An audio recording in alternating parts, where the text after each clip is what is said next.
Сите слушаме едно, само премиерот Димитар Ковачевски друго. Емануел Макрон не кажал ништо спорно. Според македонскиот премиер, кој секој ден не убедува дека внесувањето на бугарите во уставот ќе значи членство во ЕУ до 2030 година, вели дека изјавата на францускиот претседател Емануел Макрон, кој наговести дека е против брзо проширување на ЕУ, не била ништо ново и немало за што да се грижиме, требало да си работиме, тоа била пораката на Макрон, кој кажа дека ЕУ тешко издржува со 27 членки, а уште потешко би било со 32 или 35.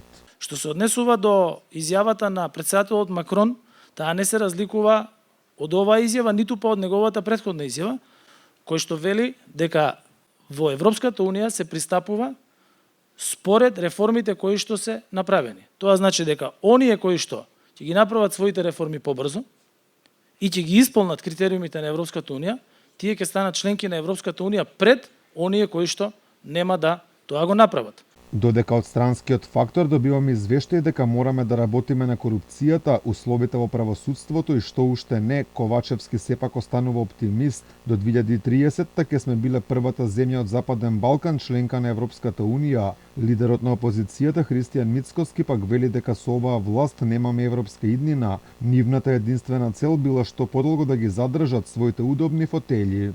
Единствено на кое се надеваат е да коленичат, да одат против својот народ, само да останат некој ден подолго на власт.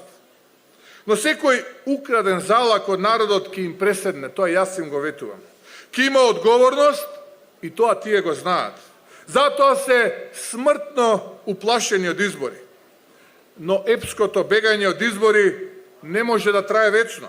Додека од Европа ни стига директна порака дека мораме да работиме на реформите со тоа што Европската комисија го одби предлогот на Шарл Мишел за проширување, Ковачевски сепак вина бара кај опозицијата, таа била онаа што сакала да изолира државата. Ковачевски останува на ставот дека уставните измени морале да поминат, а за тоа ќе разговарал со секого од политичките фактори во државава.